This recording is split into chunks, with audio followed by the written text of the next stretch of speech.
नमस्कार, प्रभात साक्षी news network पर आप सभी का स्वागत है। जम्मू कश्मीर के किश्तवाड़ जिले के छतरू बेल्ट में चलाए गए बहुस्तरीय आतंकवाद विरोधी अभियान ऑपरेशन त्राशी वन में भारतीय सेना और सुरक्षा बलों ने उल्लेखनीय सफलता हासिल की।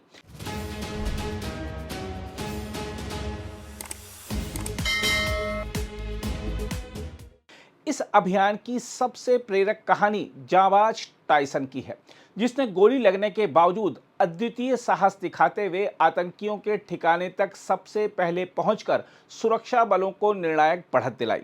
सूत्रों के अनुसार टाइसन एक स्थानीय कुत्ता है जिसे भारतीय सेना ने आतंकवाद विरोधी अभियानों के लिए प्रशिक्षित किया है। कठिन और पथरीले छतरू इलाके में पहाड़ों के बीच बने एक गुप्त ठिकाने में जब आतंकियों के छिपे होने की जानकारी मिली तो टाइसन को आगे भेजा गया। सेना का यह मूक योद्धा दुर्गम चट्टानी ढलानों को पार करता हुआ रेंगते हुए ठिकाने तक पहुंच गया। उसकी आहट मिलते ही आतंकियों ने फायरिंग शुरू कर दी, जिसमें टाइसन के पैर में गोली लग गई। गोली लगने के बावजूद टाइसन मिशन से पीछे नहीं हटा। वह सबसे पहले ढोक के पास पहुंचा और उसके साहस ने सुरक्षा बलों को ठिकाने तक सुरक्षित पहुंचने में मदद की। इसके बाद सुरक्षा बलों ने जैश ए मोहम्मद के 3 आतंकियों को मार गिराया। घायल टाइसन को बाद में हवाई मार्ग से इलाज के लिए ले जाया गया। फिलहाल वह उधमपुर में है और अधिकारियों के अनुसार उसकी स्थिति अब स्थिर है। यह पूरा अभियान ऑपरेशन त्राशी वन के नाम से चलाया गया, जिसे एक विशाल बहु एजेंसी आतंकवाद विरोधी अभियान बताया गया है। इसमें सेना की counter insurgency force delta, Jammu Kashmir police और सीआरपीएफ की संयुक्त भागीदारी रही। अधिकारियों के मुताबिक यह अभियान कई महीनों की योजना और समन्वित रणनीति का परिणाम था। जम्मू में आयोजित संयुक्त प्रेस वार्ता में जम्मू के आईजीपी बीएस टूटी ने बताया कि इस अभियान की पृष्ठभूमि वर्ष 2024 में बनी, जब इजरायल ग्रुप नामक आतंकी संगठन के 7 कट्टर आतंकी भारतीय क्षेत्र में घुसपैठ कर आए थे। 1.5 वर्ष की अवधि में इन आतंकियों के साथ 17 बार मुठभेड़ हुई। अप्रैल 2025 में इनमें से 3 आतंकी मारे गए थे। आईजीपी टूटी ने कहा कि हालिया कार्रवाई इस लंबे अभियान का निर्णायक चरण था, जिसमें जैश ए मोहम्मद के कमांडर सैफुल्लाह को मार गिराया गया। उन्होंने कहा कि किश्तवाड़ में आतंकियों के नेतृत्व को समाप्त कर दिया गया है। हालांकि उनके सहयोगी अन्य क्षेत्रों में अब भी सक्रिय हो सकते हैं। अनुमान के अनुसार जम्मू क्षेत्र में करीब 20 विदेशी आतंकी सक्रिय हैं। में आंका जा सकता है 2 कारणों से। पहला तो यह ग्रुप एबनॉर्मली काफी बड़ा था। इस ग्रुप में टोटल 7 टेररिस्ट थे, और दूसरा इस ग्रुप में सिक्योरिटी फोर्सेस को नुकसान पहुंचाने का मादा जो है वो काफी ज्यादा देखने को मिलता था। इन्होंने पिछले 1.5 साल में काफी नुकसान हमें पहुंचाया था, तो ये बड़ी सफलता के रूप में आंका जा सकता है। सर, अभी भी लगातार ऑपरेशन जारी है। क्या माना जा सकता है कि जैश का एक ग्रुप जरूर खत्म हुआ है, पर अभी और भी आतंकी इन इलाकों में? बिल्कुल सही कहा आपने। यह सिर्फ एक ग्रुप के खात्मे की बात हो रही है, बट जैश एज सच बाकी डिस्ट्रिक्ट्स में मौजूद है, और उनको न्यूट्रलाइज करने के लिए हम लोगों की ओर से जो भी कार्रवाई उचित जान पड़ती है वो हम कर रहे हैं। सर, कितनी मुश्किलें थी इस ऑपरेशन के दौरान, क्योंकि टेरेन काफी खतरनाक है? किस तरह से आपने उसको निपटा? देखिए, एक तो हाई ऑल्टीट्यूड है, दूसरा बर्फबारी भी चल रही है बीच बीच में, तो डिफिकल्ट टेरेन तो है वाकई में। लेकिन जैसे मैंने पहले कहा कि प्रशिक्षण पर हम लोगों ने काफी तवज्जो दी है, और अब हमारे लड़के प्रशिक्षित हैं और इन सभी चैलेंजेस से जूझने के लिए तैयार है। सर, जंगल वॉरफेयर में आतंकी ट्रेन थे क्या? अब उस जो मॉडस ऑपरेंडी आतंकियों की थी उसके हिसाब से मतलब फोर्सेस भी तैयार हुई?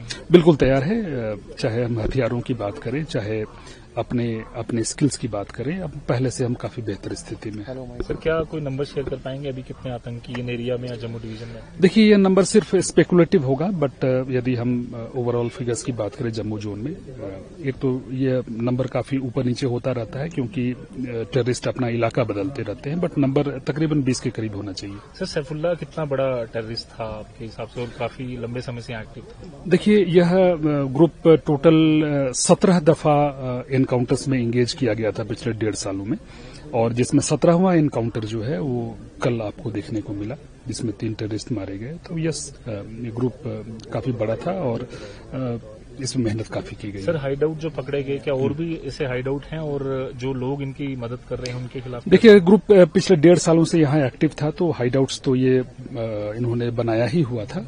जो भी हाइड आउट्स हमारे नोटिस में आता है उसको हम डिस्ट्रॉय करते रहते हैं।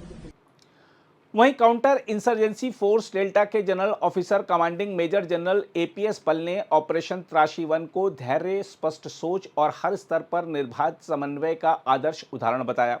उन्होंने कहा कि इस अभियान में जमीन पर तैनात जवानों से लेकर कोर कमांडर, एडीजी, आईजी और डीजीपी तथा आर्मी कमांडर तक सभी स्तरों पर तालमेल रहा। उपलब्ध सभी संसाधनों का संयुक्त और एकीकृत तरीके से उपयोग किया गया, जिसमें एक डॉग से लेकर ड्रोन तक शामिल रहे। मेजर जनरल एपीएस बल ने बताया कि यह अभियान 14 जनवरी को किश्तवाड़ में शुरू हुआ। 18 जनवरी को पहली बार आतंकियों के ठिकाने का पता चला। इसके बाद 22 जनवरी, 25 जनवरी, 31 जनवरी, 4 फरवरी और 8 फरवरी को भी मुठभेड़ हुई। कठिन भौगोलिक परिस्थितियों में जवानों को बर्फबारी, बारिश और भूस्खलन जैसी चुनौतियों का सामना करना पड़ा। थकान से बचाने के लिए जवानों की नियमित अदला बदली की गई। कुछ दलों को हेलीकॉप्टर से उतारा गया तो कुछ ने 6 से 8 घंटे की पैदल चढ़ाई कर इलाके में प्रवेश किया। उन्होंने बताया कि 4 फरवरी को कमांडर के सहयोगी आदिल के मारे जाने से अभियान को पहली महत्वपूर्ण सफलता मिली।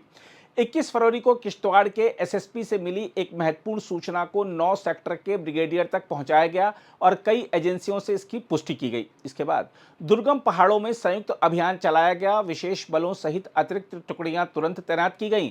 आतंकियों की गतिविधियों पर नजर रखने के लिए सेना ने रियल टाइम निगरानी ड्रोन और नाइट विजन उपकरणों का इस्तेमाल किया। मेजर जनरल बल ने कहा कि इस पूरे अभियान में सेना को कोई मानवीय क्षति नहीं हुई, सिवाय बहादुर टायसन के घायल होने के। तलाशी अभियान के दौरान अब तक 3 AK-47 राइफल सहित युद्ध जैसे साजो सामान और मारे गए आतंकियों के शव बरामद किए गए हैं। देखा जाए तो ऑपरेशन त्राशी 1 ने एक बार फिर साबित कर दिया कि भारतीय सुरक्षा बल आतंकवाद के खिलाफ पूरी तैयारी, रणनीति और साहस के साथ डटे हैं और इस बार जीत की कहानी में एक मूक लेकिन साहसी योद्धा टायसन का नाम भी स्वर्ण अक्षरों में दर्ज हो गया है। अगर आप भी लेना चाहते हैं देश दुनिया की तमाम जानकारी तो आज ही सब्सक्राइब करें हमारे चैनल को। साथ ही नीचे दिए बेल आइकन को जरूर दबाएं ताकि हर अपडेट आप तक पहुंच सके।